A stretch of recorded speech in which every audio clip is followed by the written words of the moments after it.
അപ്പോൾ ഈ സംഭാഷണം നിങ്ങൾ കേട്ട് കാണും എന്നാണ് ഞാൻ വിചാരിക്കുന്നത്.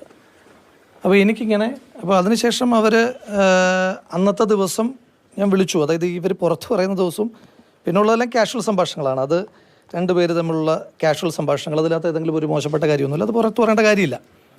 ഇനി അന്നത്തെ ദിവസമാണ് ഇവരാരോപണം ഉന്നയിക്കുന്നതിന് മുൻപ് ഇവരങ്ങനെ എന്നോടിത് പറഞ്ഞിട്ട് നിൽക്കുന്ന സാഹചര്യമാണല്ലോ. അപ്പോൾ അന്നേരമാണ് മറ്റൊരു അലിഗേഷനുമായി ബന്ധപ്പെട്ടിട്ട് ഞാൻ മാധ്യമങ്ങളെ കാണാമെന്ന് തീരുമാനിക്കുന്നത്. അപ്പോൾ ഞാൻ അവർക്ക് 2 തവണ അവരെ വിളിക്കുന്നു. അപ്പോൾ ഞാൻ അവരോട് വോണ ടോക്ക് ടു യു എന്ന് പറയുന്നു. അപ്പോൾ ആ സംഭാഷണമുണ്ട്. അതിനുശേഷം ഞാൻ അവരെ വിളിച്ചിട്ട് ഞാൻ പറഞ്ഞു, ഇതിനെപ്പറ്റി പറയട്ടെ. അത് പറഞ്ഞതിന് ശേഷം നിങ്ങൾ എന്നോടൊപ്പം നിൽക്കുമല്ലോ. അപ്പോൾ ഞാനിത് ചോദിക്കുന്നുണ്ട് കേട്ടോ ഇവരോട്.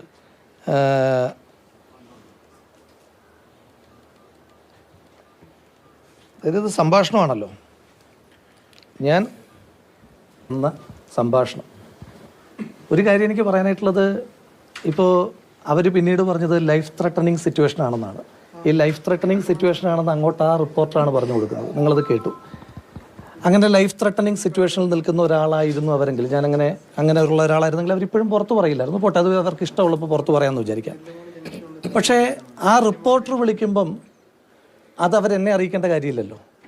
ആ റിപ്പോർട്ടർ വിളിക്കുന്ന കാര്യം എന്നെ അറിയിച്ചു എന്നുള്ളത് വരെ ഇരിക്കട്ടെ. ആ റെക്കോർഡിങ് അവർ തന്നെ എനിക്ക് അയച്ചു തരുമോ? നിങ്ങളുടെ ഒരു യുക്തിയിൽ ഇപ്പം നിങ്ങൾ നടത്തിക്കൊണ്ടിരിക്കുന്ന വിചാരണകൾക്കിടയിൽ നമ്മുടെ രാജ്യത്ത് ഇപ്പം ഞാൻ വലിയ ഒഫൻഡറായിട്ടാണല്ലോ ഇപ്പം മാധ്യമങ്ങൾ ചിത്രീകരിക്കപ്പെടുന്നത്. അക്കാലത്ത് ഇനി നിങ്ങളുടെ വാദം അങ്ങനെ തന്നെ നിലനിർത്തിക്കൊണ്ട് തന്നെ പറയട്ടെ, ഈ രാജ്യത്തെ ഏറ്റവും വലിയ കുറ്റവാളിക്ക് പോലും നമ്മുടെ രാജ്യത്തിൻ്റെ നിയമ സംവിധാനം കൊടുക്കുന്നൊരു ഒരു അവസ്ഥയുണ്ടല്ലോ, അയാളെ കൂടി കേൾക്കുക എന്നുള്ളത്. അപ്പോൾ ഞാൻ ചോദിക്കുന്നത്, ലൈഫ് ത്രെട്ടനിങ് സിറ്റുവേഷനിൽ നിൽക്കുന്ന ഒരാൾ എന്നെ ഇങ്ങോട്ട് വിളിച്ചിട്ട്, അപ്പം ലൈഫ് ത്രെട്ടനിങ് സിറ്റുവേഷനിൽ നിൽക്കുന്ന ഒരാൾ സ്വാഭാവികമായിട്ട് എൻ്റെ തകർച്ചയായിരിക്കണമല്ലോ ആഗ്രഹിക്കുന്നത്. ആ ആഗ്രഹിക്കുന്ന ആൾ എന്തിനായിരിക്കും അന്ന് രാത്രിയിൽ ഇതിൻ്റെ ഒരു പരിസരവും ഇല്ലാത്തൊരു സമയത്ത് എന്നെ ഇങ്ങോട്ട് വിളിച്ച് ഈ വിവരം പറഞ്ഞത്? എന്തിനായിരിക്കും എനിക്ക് അവർ ഈ കോൾ റെക്കോർഡിങ് അയച്ചു തന്നത്? ഇനിയും അതും ഇപ്പോൾ പരിശീലിപ്പിക്കുന്ന പോലെ അവർക്ക് ആർക്ക് വേണമെങ്കിലും പരിശീലിപ്പിക്കാം. അത്തരം കാര്യങ്ങൾക്കൊന്നും ഞാൻ കൂടുതലായിട്ട് മറുപടി പറയാൻ ആഗ്രഹിക്കുന്നില്ല. ഞാൻ അവരെ ഏതെങ്കിലും തരത്തിൽ ഞാൻ കുറ്റപ്പെടുത്തുന്നില്ല. ഞാൻ അതുകൊണ്ടാണല്ലോ പറഞ്ഞത്, ഞാൻ അവരെൻ്റെ സുഹൃത്താണ്. അപ്പോൾ നിങ്ങളിൽ പലരും എൻ്റെ സുഹൃത്തുക്കളാണ്.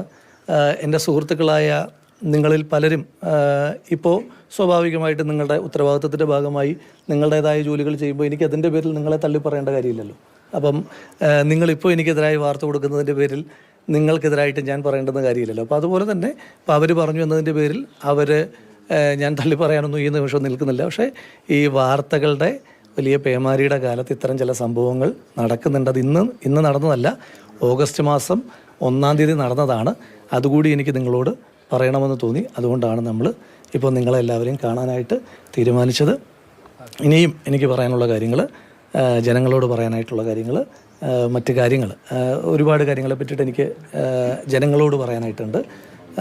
അത് നിങ്ങൾ സ്വാഭാവികമായിട്ടും വാർത്തകളൊക്കെ ചെയ്യുന്ന സമയത്ത് എൻ്റെ ഭാഗം കൂടി, അത് ഈ രാജ്യത്തെ ഏതൊരു പൗരനുമുള്ള അടിസ്ഥാനപരമായ അവകാശമാണ്, അയാളുടെ ഭാഗം കൂടി കേൾക്കുക എന്നുള്ളത്. ആ കേൾക്കാനുള്ള മനസ്സ് നിങ്ങൾ തുടർന്നും കാണിക്കും എന്ന് തന്നെയാണ് ഞാൻ പ്രതീക്ഷിക്കുന്നത്. ബാക്കിയുള്ള കാര്യങ്ങൾക്കും ബാക്കിയുള്ള ദിവസങ്ങളിൽ തന്നെ മറുപടി പറയാം. Thank you.